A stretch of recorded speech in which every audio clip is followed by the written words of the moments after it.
A first order filter was defined in part by its magnitude ratio. So in the first order filter case, we had a magnitude, for a low pass filter at least, of 1 over the square root of 1 plus, and then we had this omega over omega c term, where omega c was our corner frequency of our filter. For higher order filters, what I can add here is a 2k order to this omega over omega c term, where k is going to be defined as the order of the filter. I should also add that in a higher order filter, my total phase shift is going to be the sum of a bunch of first order phase shifts here, where I'm summing over I from 1 to k. So let's go through a couple examples and look at what the magnitude ratio is for a frequency in relation to the corner frequency for a couple different order systems. So let's start with a second order system. So k is 2. And I'm going to be looking at the magnitude of a frequency that's 10 times the corner frequency. So here I have 1 over the square root of 1 plus, in this case 10 omega c divided by omega c is just going to be 10 to the 2k, where k is 2 now, so this will be 10 to the 4th. So this will effectively be just 1 over 100, or 0.01. Remember, in a first order system, m at 10 times the corner frequency was 0.1. As another example, let's choose a k equals 4, and there, at that same frequency, so 10 times the corner frequency, I'm going to have 1 over the square root of 1 plus, once again, 10 omega c divided by omega c is 10. Now k is 4, so I'm going to be at 10 to the 8th. So now I have 10 to the minus 4 here, so 0.0001. So what you can see here is that by increasing the order of the filter, I'm creating a much steeper transition between my pass band and my stop band. Let's look at this graphically instead. So I've rewritten the magnitude ratio function. So 1 over the square root of 1 plus omega over omega c to the 2k, where k is the order of our filter. So if k is 1, we just collapse back to that first order response that we looked at previously. So let's go ahead and plot that response for k equals 1. So I'm at 0 dB, I drop a little bit to minus 3 dB once I get to my omega c. At 10 times I've dropped 20 dB, 100 times I'm down to 40, and 1,000 times I'm down to minus 60 dB. So there's the response of my first order filter. And let's move up to k equals 2 now. So k equals 2, I effectively have a second order system, and we already have a good idea of how to plot that. So I'm still at minus 3 dB at my omega c, but now I've already dropped to minus 40 once I'm 10 times higher than that corner frequency. I've dropped to minus 80 because I'm going down at a slope of minus 40 dB per decade, and down to 120, minus 120 at 1,000 omega c. And of course, I'm still at 0 dB before I get to that corner frequency. This is all for a low pass filter.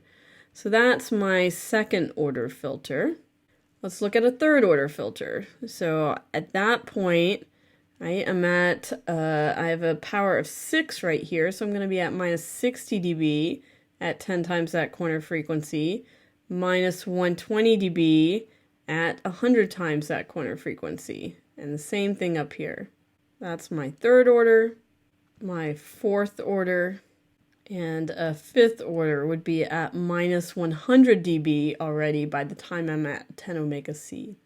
So what you're seeing here is exactly what we talked about in that last slide, steepening that transition after I get to my corner frequency. So that first order filter drops off very slowly in comparison to a fifth order filter. So as I increase the order of my filter, I'm getting much closer to my ideal filter, where I have a perfectly vertical transition all the way down to 0. Because our filters aren't ideal, even at higher orders, we're going to define a term called attenuation.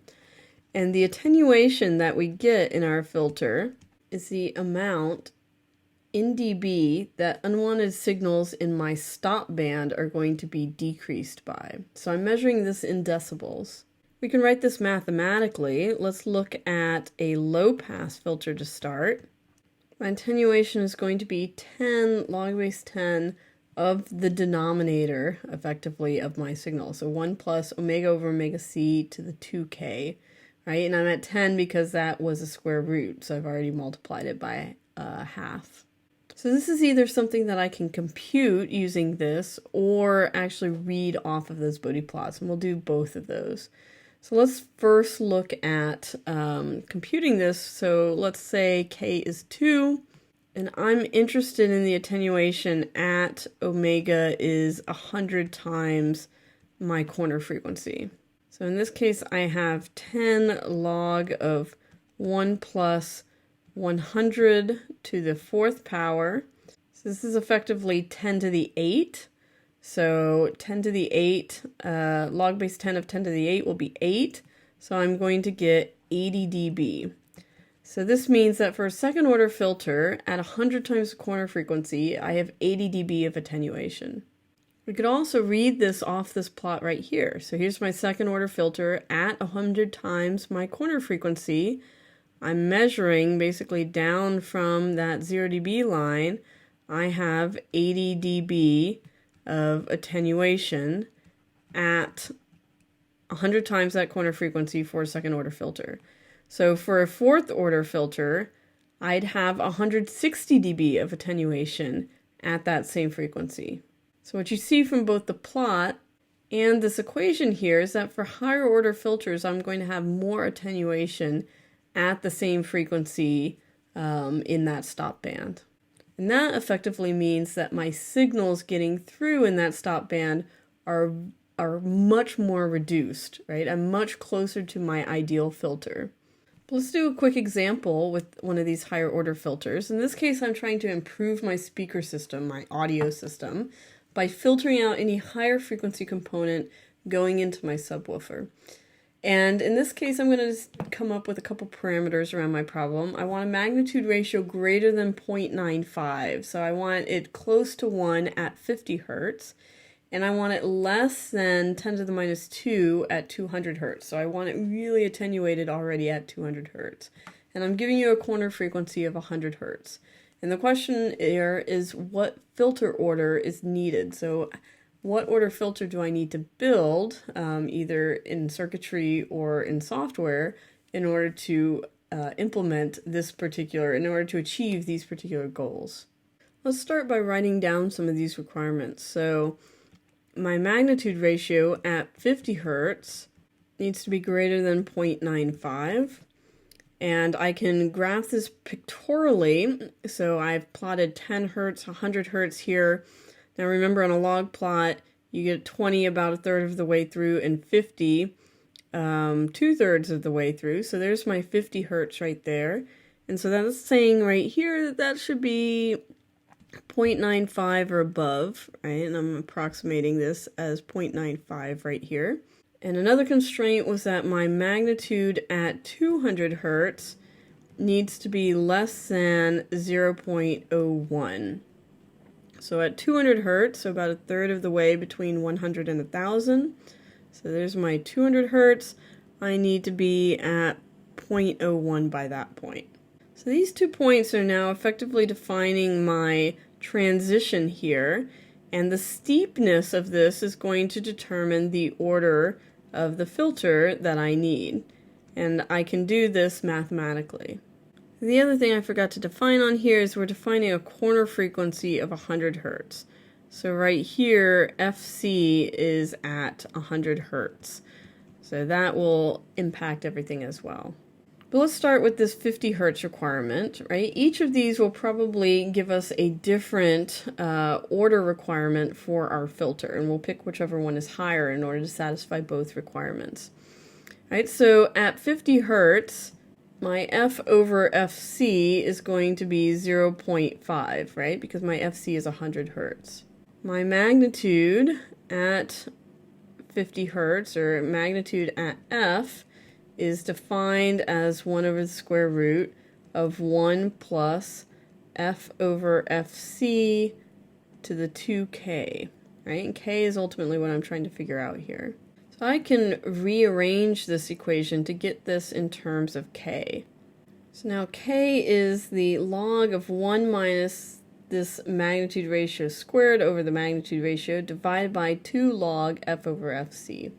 So if I plug this in, I know this is going to be, I'm going to get a k needs to be greater than log of 1 minus 0.95 squared over 0.95 divided by 2 log of 0.5. So this gives me, I need a k greater than 1.6. So I need obviously a whole number here for the filter order.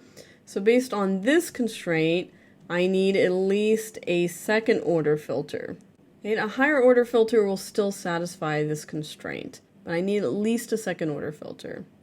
So let's look at the same thing for this second constraint. This m is 200 hertz. At 200 hertz needs to be less than 0.01. And I'm going to have the same equation here.